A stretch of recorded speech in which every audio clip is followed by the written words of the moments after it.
Hello everyone, and welcome to this edition of the Tonka Report.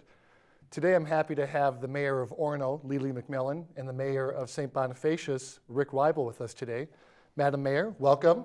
Well, thank you, Randy, for having me. Yep, Mayor, welcome. Thank you. Lili, this is the first time as Mayor of Orono, congratulations for being elected, that you've been on the LMCC Tonka Report. So thank you for joining us today. Oh, you're welcome. You know, I do want to point out one thing before we start. With your new role as mayor, you've also brought LMCC into the City Hall of Orono, which I'm very happy about. As the past mayor of a neighboring community, it always upset me that you guys weren't televised. So thank you as mayor for bringing that in. Well, thanks to the LMCC for helping us get that done. And I think our citizens have been very happy with this new taping the council meetings this year. Well, good. Hey, Lili, we were talking right before the start of the show that as mayor, there was a lot of things that you wanted to get done and are planning to get done.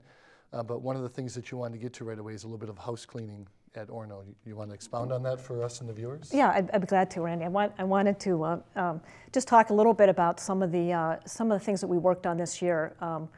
We have, again, with the taping and the transparency process, we've updated our website quite a bit. We've put a lot more information on it this year, and I think that's been helpful for the citizens. We've also gotten a lot of public involvement on projects. We've looked at our road repair, our pavement management, and putting together some capital improvement projects, or financial planning for that. And we're going to do 2 roads next year. We're going to overlay Old Crystal Bay Road, which is a reduction in costs from what we originally looked at doing. Our thought is that will free up state aid money for doing another road, hopefully as early as 2013. We also have Orono Orchard Road that has been in bad shape for quite a long period of time, and we have got a partnership with the Met Council, which they have a sewer line that goes down the road, and we're going to work together with them, and they are going to help fund some of the cost of the road reconstruction, which will actually reduce Orono's cost by about $400,000, because they will be putting a parallel sewer line in, and then they will end up paying for 25% of the road reconstruction. Good. So that's a great partnership.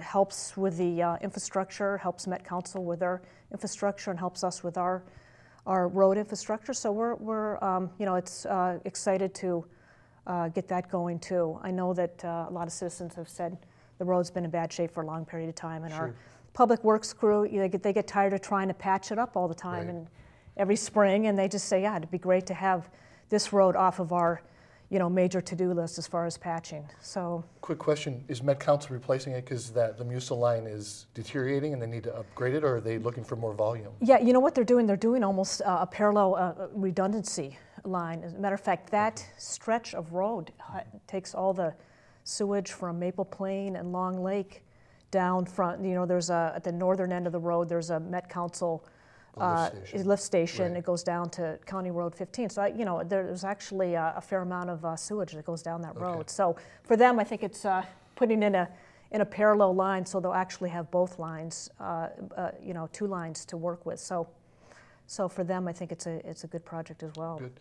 I wanted to make one other comment to you, and I think it's wonderful that you've put the LMCC into City Hall and you're updating your website. But as a past mayor, and Rick is a current mayor right now, and I don't know how long you plan to be, hope to be mayor of Orono, but no matter how much transparency and tools you put out there to get feedback from your residents, inevitably somebody's going to come in and say, we didn't know about this, you should have done more. So just don't be offended that's going to happen, because it's going to happen. Right. And I totally understand. And but I think we're doing our best efforts, and with all the different types of media now, with a lot of citizens still like the old-fashioned newsletter, but we have a Facebook and Twitter, and I think the website is just invaluable now, because people can access it whenever they want. So getting as much information up there and getting it in a way that is really accessible and is going to be important going forward. So well, good. So I want to be able to say, look, we tried our best to get everything up there, and I totally agree with both of you that's going to happen. So with all this new transparency and information, you just released a budget. Have you gotten any feedback on your budget, and where is your budget, your preliminary budget coming in at? Right, our tax statements just went out this week, so I'm kind of bracing for, for some things. But our budget's basically flat, and our levy's flat from 2011. We have not increased either one, so, but our tax base has gone down 7%, which means generally the whole tax base is decreasing, the whole pie is decreasing, and therefore everybody's individual property, has to make up that decrease. So it's going to be tough because we can't, even with a flat levy, there will be a fair amount of properties that will see an increase in Well, the shift happened in many reasons between commercial and residential this year, and I forget how much your commercial base is. And Rick, I know that we were talking about Hennepin County doing some of their stuff as well with this, and we'll get to that in a moment. But it's important for people to realize that if you've kept your levy flat, you've done your job. What happens after that is part of the formula and the way that everything that's out of Orono's control. And I think that's very important, and for you as well, Rick, that the residents need to realize that they need to look at that number and say, what was Orono's levy last year and what is it this year? What was St. Bonnie's levies last year? What is it this year? And if that is flat, what more can you ask from the respective mayors? Right, and it's pretty interesting because there's, especially for a city like St. Bonifacius, where we collect two sources of revenue. You have the property taxes, but then we also have local government aid. Your city doesn't collect that. Just for this next tax season, our LGA was cut 25%. So not only did we have to roll up our sleeves and figure out where else do we cut, that LGA represented about 7% of our overall budget stream. So we had to basically cut 7%. We exceeded that, so our initial maximum levy is actually 1/3% decrease across the board from prior. But what we're seeing on some of the preliminary tax statements is that the residents, their levy went down about 3% year to year, and then the business community, because of the shift, went up anywhere from 4 to 5% is what we're seeing. So. Rick, we all have an idea why this happens, but if you could explain it, because I think you're the best, you have the most knowledge on this. Why does that shift occur between commercial and residential? There can be a couple of, there's basically two reasons. Number one, you have the outside economy. Do your home values versus your commercial values drop at the same rate or at different rates? And currently what's happening in the state of Minnesota is that the commercial values are dropping at a faster rate than the home values, but the other kicker of the formula is that the legislature changed the formula for how properties are taxed. And where the mortgage value home credit came into play, that is erased. So overall in the state, they raised the mill on the business side, and then they gave additional credits on the first $413,000 on a value of a house on a sliding scale.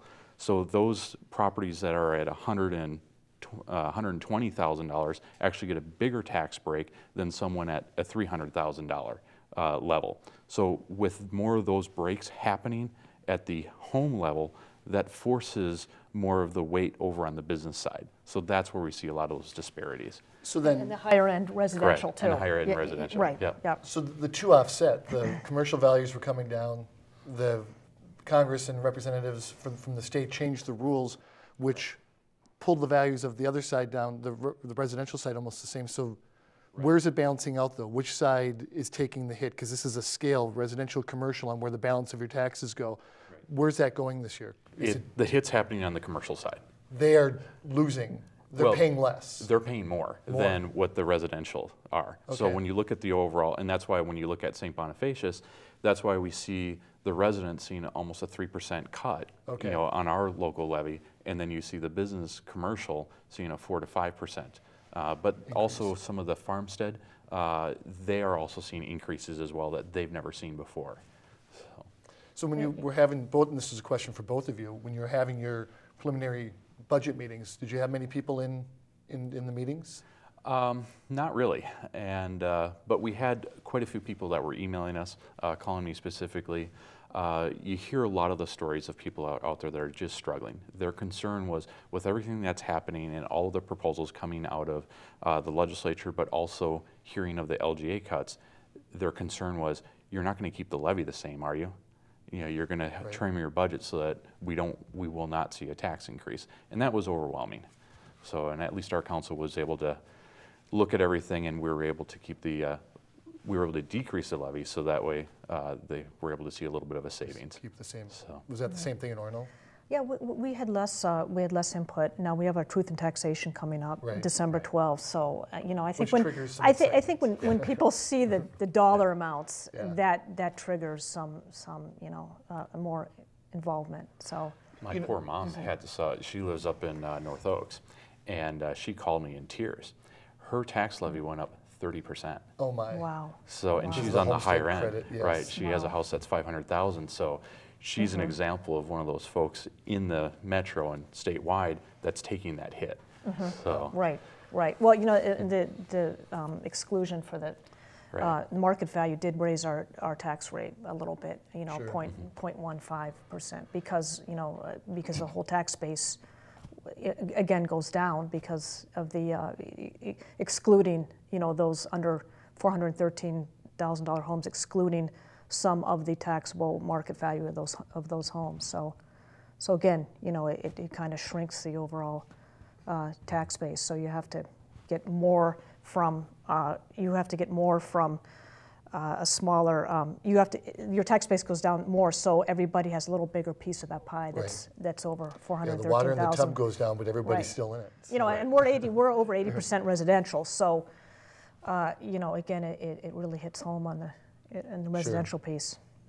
Now, this conversation will feed right into the topic that we're going to have in the second half of the show.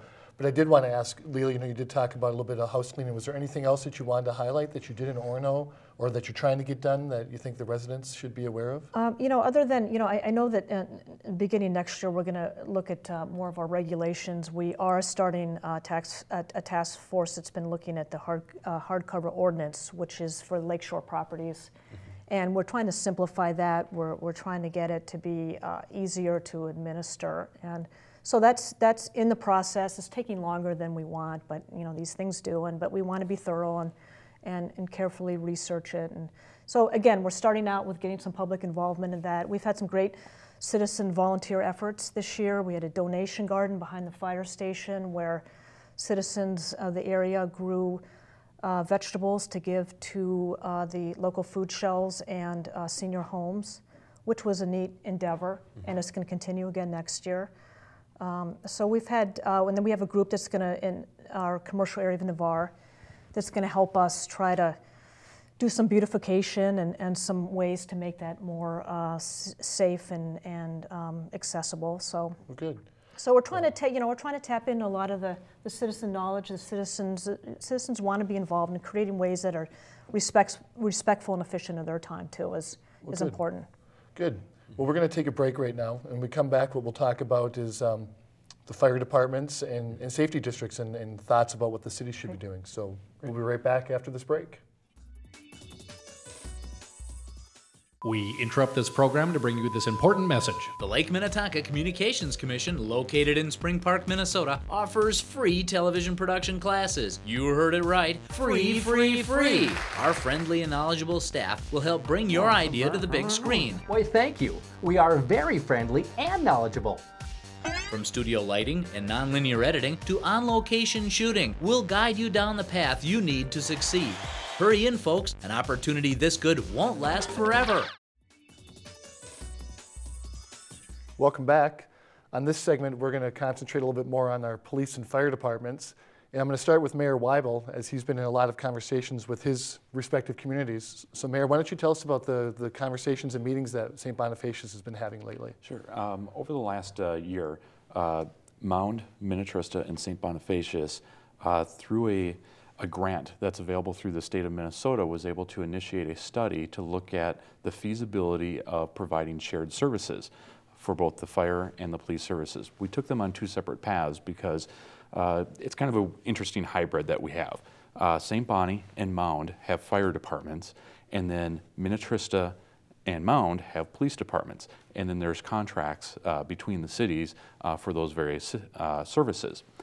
One of the things that we want to make sure is, because we are smaller communities and our communities have a potential to be able to grow into the future, is we need to be able to take that forward vision and figure out how can we continue to provide a high level of service as our communities grow, and are there efficiencies in being able to share equipment, personnel, ideologies, training, etc., and making sure that in the end for our area that we're able to cooperatively share the equipment, the resources, and be able to do it effectively at a reduced price. Now, there are different levels that we're exploring. We just got the results of that completed survey last month, and the 3 cities were able to meet. There was a little bit of a discussion on a path forward, but we wanted to take a step back from the city of St. Bonnie's perspective to first, let's define what are some of the issues first before we start looking at how do we move forward. Because there's so many different possibilities that you could merge your various departments, such as you could just take a ball and hammer and just literally force a merger between the departments, and then you could create different types of conflicts, and you may be blind to the specialties that each one provide, and you could be short-sighted in that.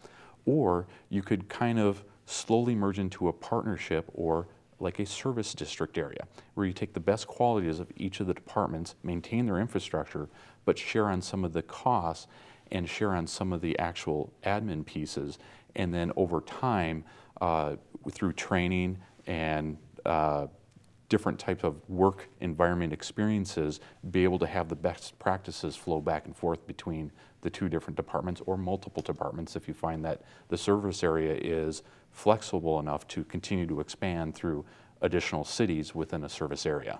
No, I can see the fire department being a much easier model to get to versus the police department. Is that a correct statement? I mean, I've never had to deal with 2 police departments together trying to kind of partnership up. So your sense is absolutely right, and the reason for that is because typically your fire departments are volunteers, so that you don't have really the employment issues, you don't have the unions potentially, etc., or different agreements. So fire departments is probably the first path that will probably be easier, and that you'd be able to gain experience to also then look at your police departments then in the future. And sometimes police departments have more services that could be different between the communities based upon their geographic or their crime needs. For example, a rural area like Minnetrista isn't going to have a downtown bar fight issue like Mound or St. Bonifacius may have. You may have more house checks in a city like Minnetrista than you would, for example, in St. Bonnie or Mound, because there's not as many snowbirds. Sure. So, and then you may even have different investigative services.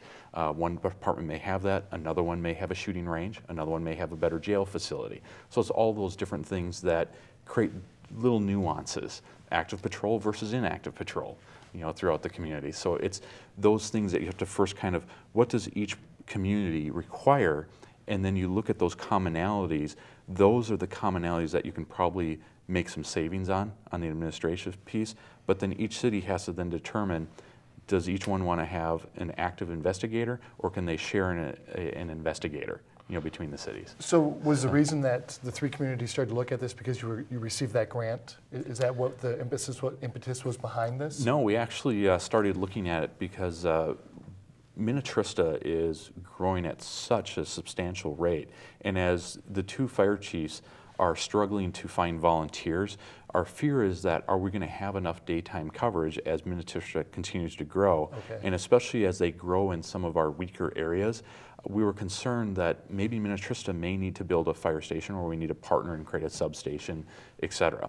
And when you look at Minnetrista as being literally 32 square miles, and then St. Bonnie's 1 square mile, and Mound is 3 square miles, it seems like almost an impossibility for those 2 communities to completely provide the service for Minnetrista as we look down the road.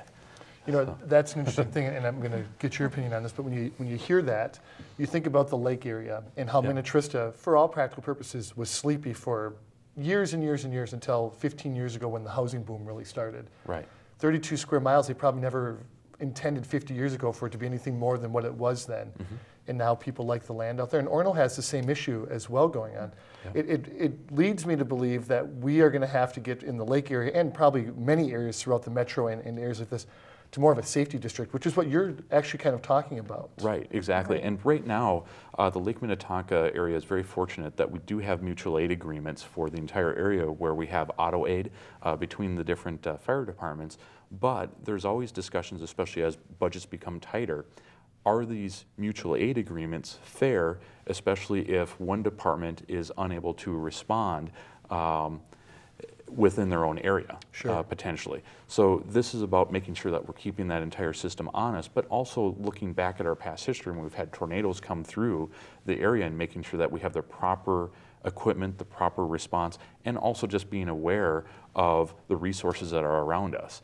And it's not just about Hennepin County, because here St. Bonnie lives on the edge out there, that we also have agreements with Watertown, Waconia, and Victoria, and they're all in Carver County. Right. So we have to look much bigger than just our own region, but who are our neighbors? And then if there was a 6-alarm fire or something much bigger, like a big field fire, how can we get the resources here to be able to protect our investments and save lives? Sure. So. I think it's important. You made the comment about Minnetrista being 32 square miles, and Right. they need to build a substation. Orono did that.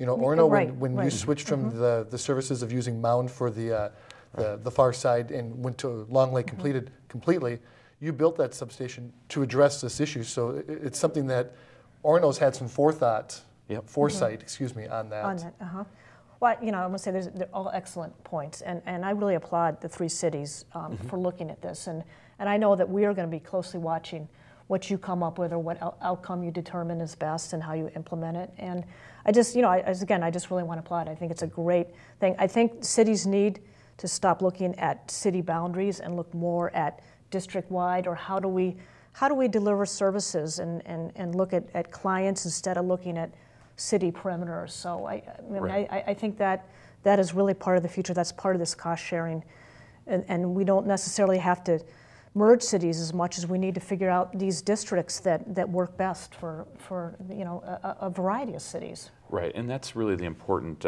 piece, is that not all the cities have to become experts in subject matters in every single area. We can share inspectors, we can share legal teams, we can share engineers.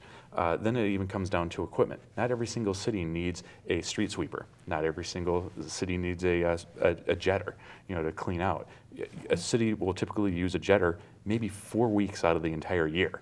So it's incumbent upon us to be able to work with each other and be able to share that equipment. One of the policies that we have in St. Bonnie is we have a good neighbor policy with the city of Minnetrista, where we allow the staff between both of the cities be able to, without approval from the councils, share equipment.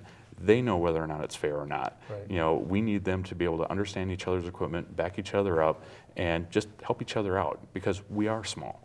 And when it comes time for the disaster, by having that good neighbor policy, our folks and their folks will already know what equipment each other has and can pick up that phone and say, hey, can you come over with that chainsaw or that sewer jetter and help us out with this situation? And for Very good equipment point. like the Very good jetter or point. the sweep sweeper, Yeah. it's just about planning. Now, everybody wants their streets swept, April 1st when the last snows happen to get the sand off, or now to get the leaves off. But if you plan that out a little bit and do 2 days, 2 days, 1 day, 1 day, 2 days, everyone can get their work done, and the money that is saved is for all of them, even the person who owns that, because they would get some money back from each of those communities. Right. Is one of the ways that all of our communities are going to have to start really looking at how do we stop our levies from just Exploding. cranking. Exactly. And just putting that, it takes some time to get those processes in place, but once you do, and staff can, kind of automatically administer, I think that some of it's just kind of rolling up your sleeves and taking the time and putting heads together and not think about, just citywide, but just think about the whole entire area and think about clients instead of, oh, I have my clients, they're only in Orono. I mean, it's all about sort of opening up, your thought process too. Right. And there's really... Well, also the thing that we really need to have happen, though, and this is a little bit harder, because cities and counties and the state government and the federal government have provided so much for a long time that a lot of people believe it's the government's duty to do this. And for me, and this is one side of the thinking, I don't believe that's the case. I think residents need to actually step back and say, what is really expected of my city? And we talked about this at break, for our cities, respective cities, there's 5 priorities. Number one are police and fire.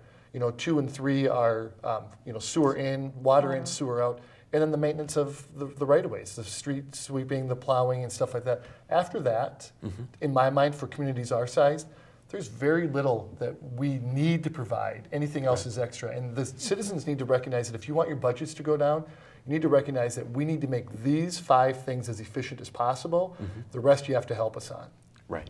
And actually our city last year, we looked at our park funds, and I know this is controversial in many cities, but we cut our parks significantly.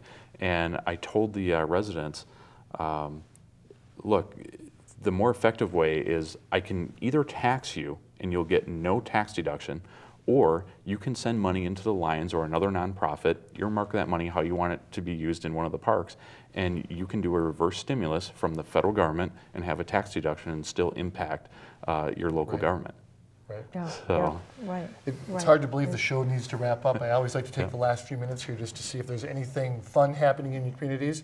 Rick, I'll start with you. Anything happening in St. Bonnie in December? December 3rd, we have over at the St. Boniface Church a nice craft show for all your Christmas gifts and food and all that fun stuff. And then also, just right at the Lions and the City Hall, you have the Christmas trees there, but there'll also be some little Santa events there as well at the City Hall. And also, please don't forget, at City Hall, you can drop off the Toys for Tots. Perfect. Thanks, Mayor. Okay, yep. Madam Mayor, how about you? I know that we will be working towards the Toys for Tot in early December. I think both the police department and I think Long Lake Fire Department as well. So that will be coming up.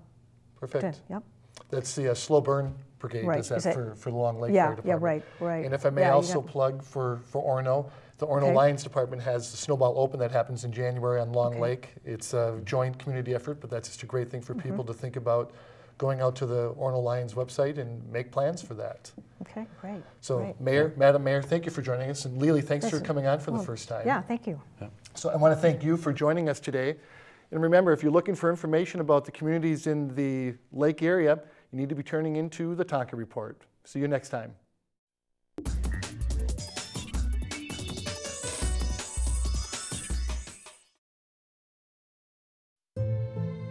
Previously on America's favorite daytime drama, Lake Minnetonka. Brick has a secret. Bunny, Yes, Brick? I have a secret. What is it? I... We interrupt this program to bring you this important message. The Lake Minnetonka Communications Commission, located in Spring Park, Minnesota, offers free television production classes. You heard it right. Free, free, free. All you need to do is sign up and show up to receive your special TV training. That's right, folks. That's it. Wow, that sure looks easy. Our friendly and knowledgeable staff will help bring your idea to the big screen. Well, that is if you have a big screen. Why, thank you. We are very friendly and knowledgeable. You'll learn the secrets of how a television studio works. If you can't see video, try taking off the lens cap. Wow! Thanks, LMCC. From studio lighting and nonlinear editing to on-location shooting, we'll guide you down the path you need to succeed. Just call us at 952-471-7125 or go to our website at www.lmcc-tv.org to get started today. Hurry in, folks. An opportunity this good won't last forever. We now return you to your regularly scheduled programming. So, you're not mad?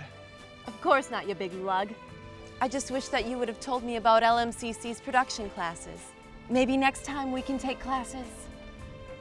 Together?